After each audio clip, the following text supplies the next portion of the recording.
La primera cultura que hablaremos será la cultura azteca. La primera cultura que hablaremos será la cultura maya. La cultura maya fue una civilización mesoamericana que se desarrolló en gran parte de Guatemala, México, Honduras, El Salvador.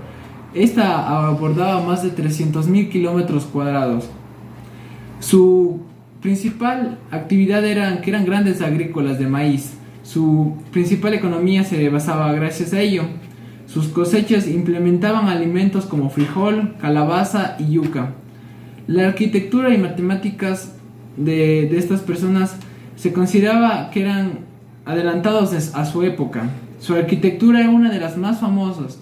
Aún se conserva con respecto a esta, cada estilo de construcción debido de los materiales que se tenía a su disposición, la topografía y las preferencias de quienes estaban en estos altos mandos de la jerarquía.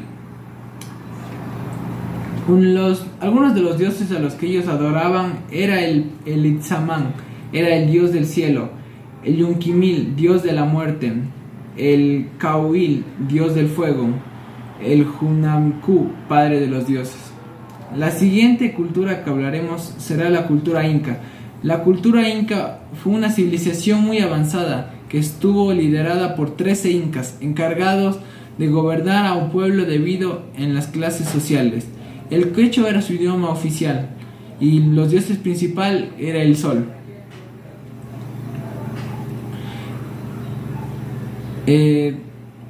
Algunas de las costumbres de los incas eran que vivían en chozas hechas de piedra y paja, que solo tenían una habitación y no tenían ventanas. Las paredes estaban pintadas con colores brillantes. Para entender la cultura peruana, que actualmente se fundamenta en la cultura inca, y profundizar en cómo se alimentaban o cómo vivían, entre sus alimentos destaca las papas rojas, los camotes, el maní, los ajís, el tomate, la oca, los frijoles, el zapallo y la guayaba. Los niños incas recibían la educación correspondiente a su nivel social. Para poder usar las orejeras debían estudiar 4 años de la escuela. El primer año estudiaban la lengua quechua, el segundo año la leyenda sobre el origen de los incas, el tercer año se enseñaba a utilizar el quipú, que era una de las cuerdas que usaban para aprender los números y los principales acontecimientos del imperio, y el cuarto año estudiaban la historia del imperio y se les enseñaba las normas morales.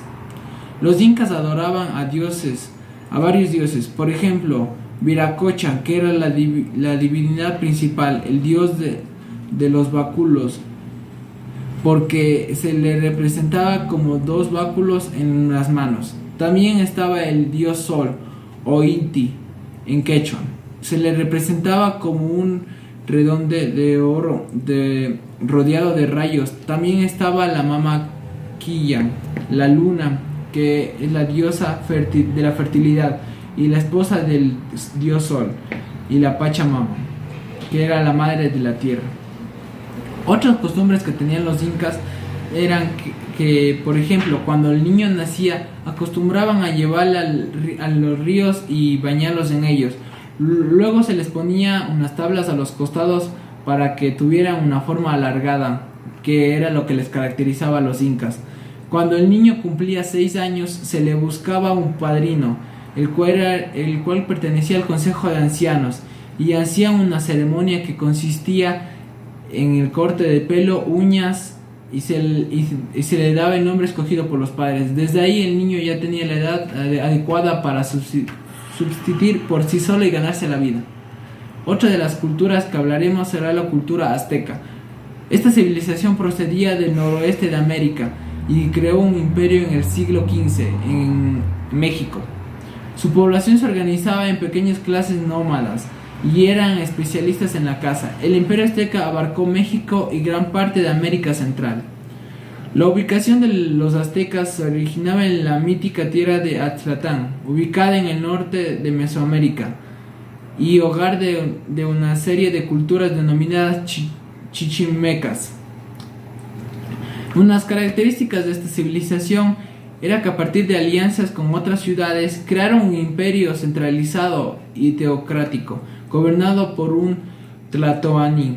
Tenía una sociedad estratificada, dividida en tres grupos: el pipiltín, los nobles; meseatín, gente común; y los esclavos. La estructura económica de Tenochtitlán se basaba en cuatro ramas: el tributo, el comercio, y la agricultura y la producción de artesanía. La guerra era un medio por el que se imponía cargas de tributo, que era parte fundamental de la economía de la ciudad. El imperio azteca surgió en apenas 200 años. Gobernó y colonizó la región central de Mesoamérica en una triple alianza entre los pueblos de Texcoco, Tlacopan, México, Tenochtitlán. De hecho, Tenochtitlán fue la capital del imperio completo. Gracias.